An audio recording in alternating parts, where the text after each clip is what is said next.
Hi guys, it's Jordan Byers, and today is going to be the first episode of this new concept I want to do on my channel called #AskJoby. And basically what I did was on my Twitter, I tweeted out saying, hey guys, I created an email.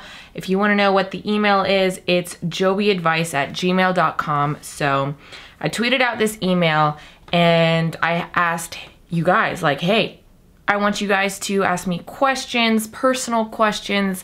It can be anonymous, it can be public, whatever you like. Just send me an email and we'll just chat together on the vlog channel. So basically that's what today is. So the first email I got is from Leah Rose, and I've been following her on Twitter for a while. She's such a sweet Joby Squad member, and she says, hi Joby, I just wanted to first of all thank you for being your wonderful self, and second, ask you your advice on something. So you and Isaac are actually perfect together and inspire my relationship so much. Do you have any advice for long distance or any tips, as well as how do you manage stress? Lately with school and family and life, stress has definitely gotten the best of me. Thank you so much for taking the time to do this series. I'm excited to hear your words of wisdom and to get to know you better. Thank you so much, Leah, for sending me that sweet, sweet email. I totally appreciate all of the kindness and the support you've given me throughout this whole YouTube journey. Let's get in with this question. The first one is, do you have any advice for long distance relationships? Yes. I want to say the biggest thing to making long distance relationships work is definitely communication. You have to make sure that you're constantly communicating with the person you're in a relationship with, or else that relationship just kind of gets lost in the distance, if that makes sense. So what I do with Isaac is we FaceTime or Skype every single day, and you don't have to talk face to face through a laptop or your phone every single day, but just making sure you're not in constant, but in contact, and telling them the important things that are happening in your life and things that are going on throughout your day. You might think that it's not important. You might think, oh, he doesn't really care, she doesn't really care about this, I'm just not gonna say anything. But the more you keep them involved in your life, even though you are so far apart, the more you're still gonna feel that connection and the relationship is gonna be strong. So that's my biggest tip, is to just keep in communication and tell the details of what's going on with your day, your life, etc., etc. Next question, how do you manage stress? Girl, that probably, listen, my life is constant stress between college and YouTube and family life, social life, all of that. It's very stressful making sure all of those pieces of the puzzle fit, and I sometimes feel like none of the puzzle's never going to be completed. But at the end of the day, I just make sure that I keep myself grounded into my morals and my values and my faith. I just make sure that, you know, at the end of the day, I'm fine. I'm living, I have food, I have water, I'm fine, I have people that love me, and that's kind of a de-stressor in itself. I'm not really the type of person that does things, like goes out and does things to de-stress, but more of a mentality thing is a de-stressor for me. So I think these things like, listen, God has it, you give it to God, give it to God, give it to God, give it to God, and don't even worry about it. So at the end of the day, that's my biggest de-stressor. I don't want it anymore, God take it. And that is just what's really comforting to me. So Montana Byrne asks, hey Joby, just wanted to ask what denomination are you and stuff about your church. Now this is kind of a hard question because I've been to lots of different churches. I've grown up in a Christian school, Christian family. I've never really labeled myself anything other than that I'm a Christian. I've accepted Jesus into my heart. I know that I'm going to heaven.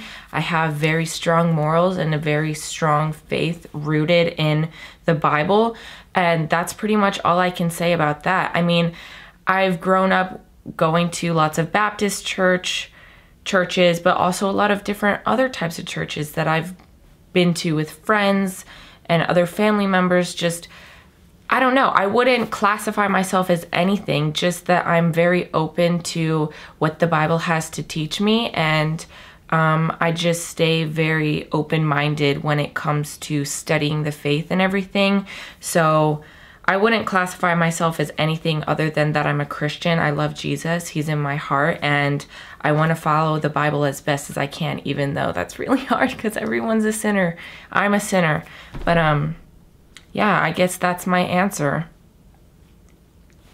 I got an email from Anna. Anna, you know who you are. I'm not going to read the whole email because it's quite intense and there's a lot to it. To sum it up, her boyfriend, who she's been dating for 4 years, his mom is quite intense and mean to her and has done lots of things to prove that point.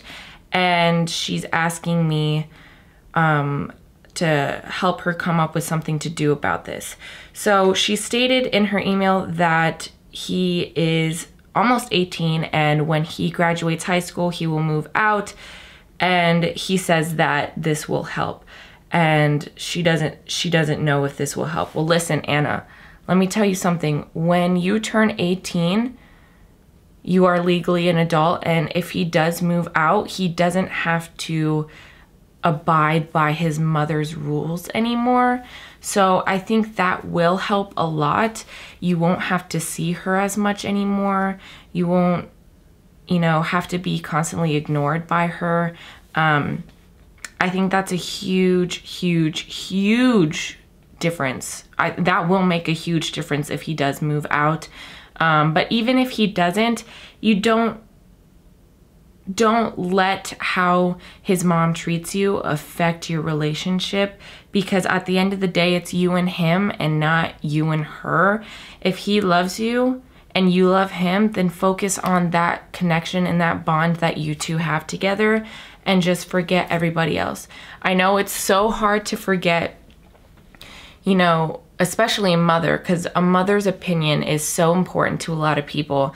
But at the end of the day, if she's not going to treat you right, if she's not going to, you know, be respectful and just be respectful to you, then her opinion is invalid to you. So don't let how she treats you affect your heart, affect your opinion, affect your relationship, because at the end of the day, it's you and him, and that's all that matters. I would say just make sure that your connection with your boyfriend, if you really do want to keep that bond, just make sure you guys are on the same level, on the same basis with this whole situation, to make sure that you guys are rock solid before continuing and making the relationship more serious. I mean, you guys have been together for 4 years, so it seems like you guys are doing something really right. But just stay strong. I don't know what to say about, I don't know exactly how to give you the best advice. Just, you know, stay strong and, you know, keep looking forward. Look to the future. Don't focus on nasty people, because at the end of the day, they're not going to do anything for you except to make you feel upset.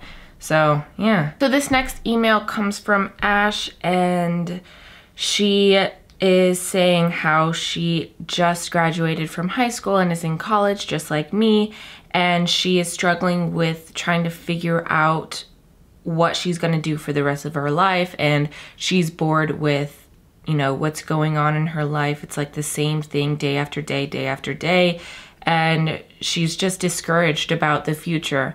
And she was asking me, like, do I feel that way sometimes? How do I know what I want to do? Etc., etc. Well, let me tell you something, Ash. I kid you not, I feel like it's every other day I'm doubting myself and my future plans. I am probably the biggest planner on planet Earth. I plan things to the T, but I also am very like go with the flow. So it's kind of a weird situation, but I kid you not, I think I'm going to be doing something in 5 years, and then the next day something totally switches everything up. I still, at this very moment, don't know what I'm gonna do with the rest of my life. I have absolutely no idea because circumstances are just all over the place. I don't know. I honestly don't know. I think I would, I mean, I have an idea of what I would like to do, but at the same time, I'm like, ugh, I don't even want to think about it because it just drives my brain crazy because there's so many different ideas. Like I could do this and live here, or I could have this job and go there, or I could be here and da da da da da da da. And honestly, listen, Ash, you're gonna drive yourself crazy if you keep, you know, constantly thinking of all the different aspects, because I do the same exact thing. I doubt myself and what I think I'm gonna do for the future every single day, every single day. And let me tell you guys, if you have ever dealt with, you know, stressing about the future, it's probably the worst feeling on earth. It's so gut-wrenching. You're just out in the world like, what am I here for? What do I do? I don't know. And honestly, there's not really an answer for that. There's no, you know, final plan path for you, future. There's not, you can't see what's going to happen, you know? So Ash, listen, I totally know where you're coming from because I have the worst problem with over planning and overthinking my future.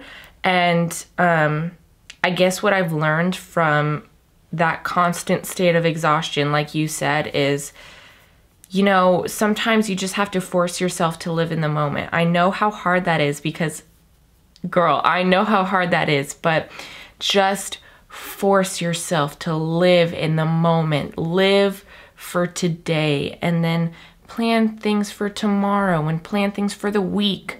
But what I've learned to do is stop making strict plans for my future, because the next day everything's going to be totally different, and then I'm stressing myself out for no reason. So I would just tell you, try to go with the flow as best as possible. You know, have your hobbies, do things that you like, be with the people that you like, get through college, and then just see where things go. And I would say that to anybody, just with your life in general. If you don't like your current circumstances, go with the flow and pursue other things. Don't, you know, stress out about what's supposed to be and what's my purpose, because at the end of the day, dude, that stuff is God stuff. You know, we're not supposed to know 5 years down the line. That's only stuff that God knows.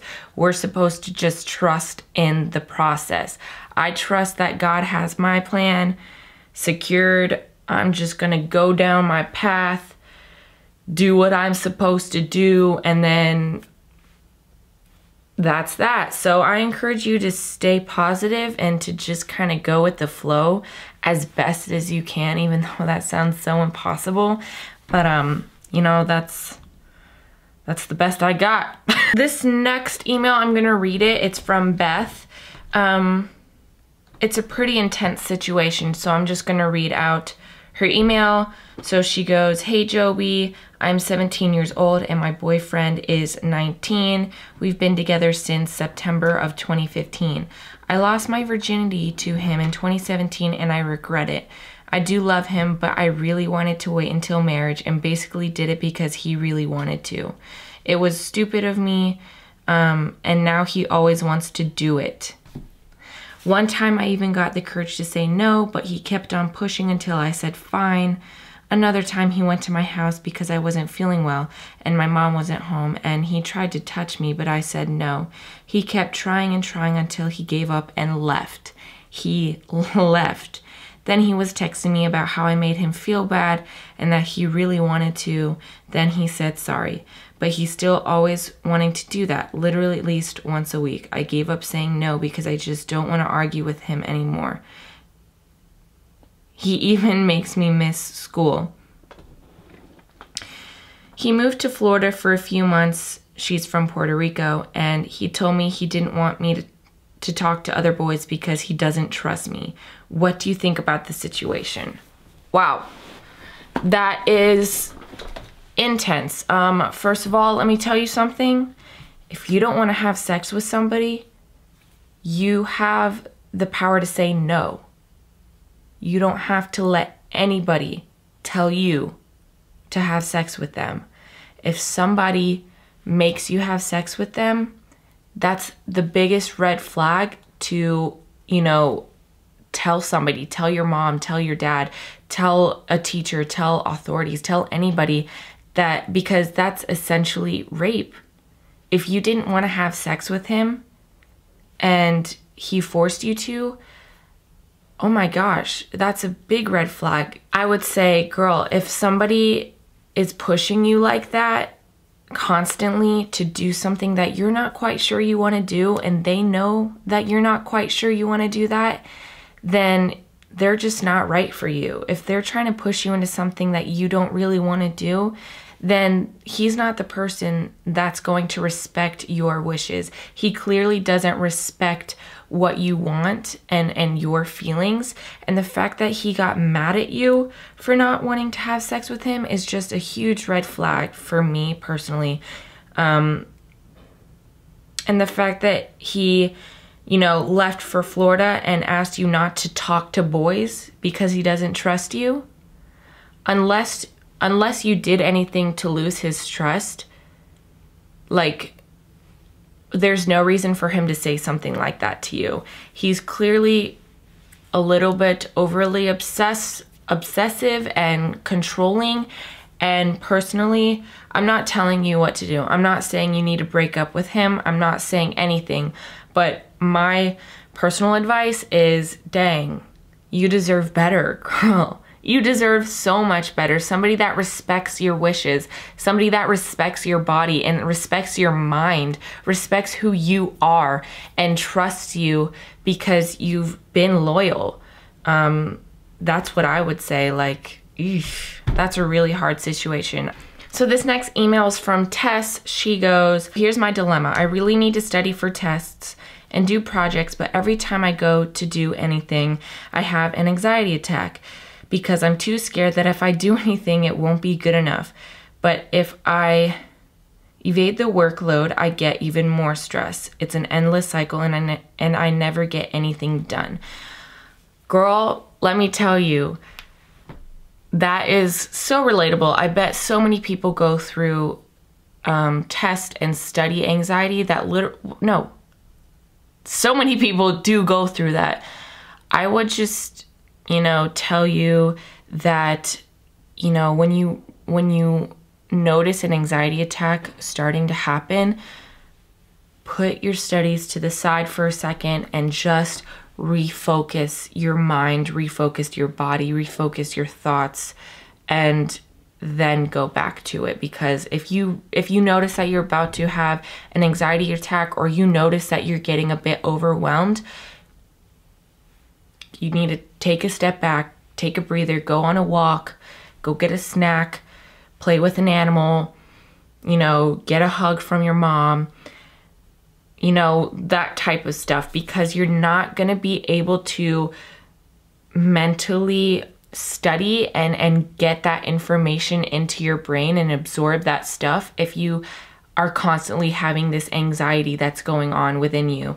So I would say, before you go in to take your test, before you start to study, center yourself, your mind, get in that place where you are just, you know, feeling good about what you're about to do. At the end of the day, what's done is done, and you just got to keep it moving forward.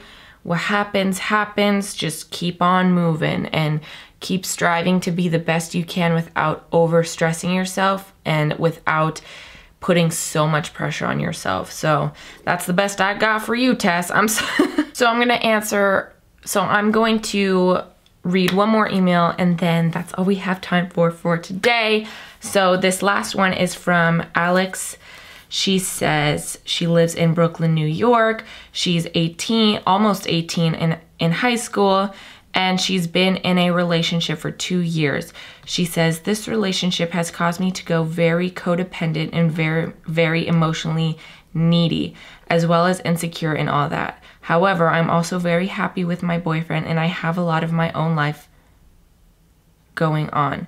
Yet if he doesn't message me or overall don't see him for a day, I go a little crazy. I would like advice from you on how to be more independent and emotionally happy with myself, because you are always on your own, doing your own thing, and still have a happy, healthy relationship. Alex, listen, girl, I do not have everything always going perfectly. You know, girl is not perfect over here. But this type of situation, I am a very independent person. I am a very do it my own way, I'll do it myself type of person. So I do have a couple of tips for you. I would say, before you ask his opinion on something, or before you ask for his thoughts, his advice, I would say think about it for yourself first. Make an opinion, make a choice on your own, and then bring that to him and say, hey, this is what I'm thinking of doing for this. This is what my plan is for now. What do you think? I'm open to options, opinions, da-da-da-da. And I would say try to, I know it sounds bad to distance yourself, but to kind of, you know, establish yourself as an individual and then come together with your boyfriend as two individuals to make a great team, because you can't be a great team unless you are both strong individuals on your own. And I truly, truly believe that. Like, to a T, I believe that. So I would say, you know, maybe take a couple of days to really mentally figure yourself out, not with like crazy stuff, but more like, I'm Alex and I like this, this, and this, and my morals, my standards are this, this, and this, and I like things to be this type of way, and this is who I am. And kind of just dwell on who you are for a little bit. And then, you know, obviously involve your boyfriend into this conversation, because you two are going to be a team. But just making sure that you know who you are by yourself without him.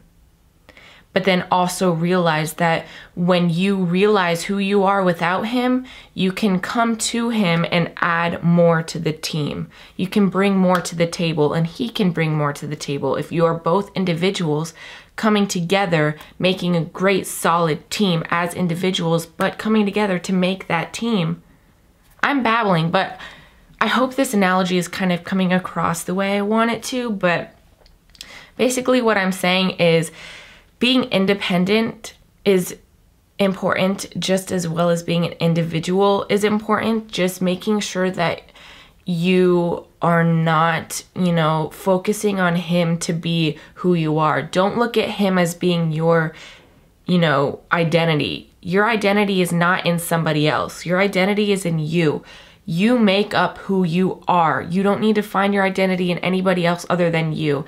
And I would say that taking the time to find your identity is extremely important, especially in a 2-year relationship. That's, you know, pretty darn long. I mean, yeah, you guys have been together for 2 years. That's pretty serious. But making sure that you are an individual and you find your identity before kind of making it more serious is very, very important. So yeah.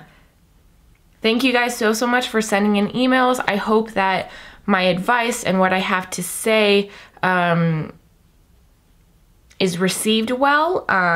Not everything I have to say is perfect for everybody's situation, but this is just what I feel, what, you know, I feel from a little bit of information that I received. So definitely don't feel like you have to do what I say. This is just, you know, my thoughts. These are just thoughts that are popping into my head and I'm just saying it. So I hope you guys enjoyed this video. I do want to make more of these. I want to make this a priority on this vlog channel. So if you want to send any questions or anything like that, just send it over to jobyadvice@gmail.com and I will see you guys in the next video. Bye.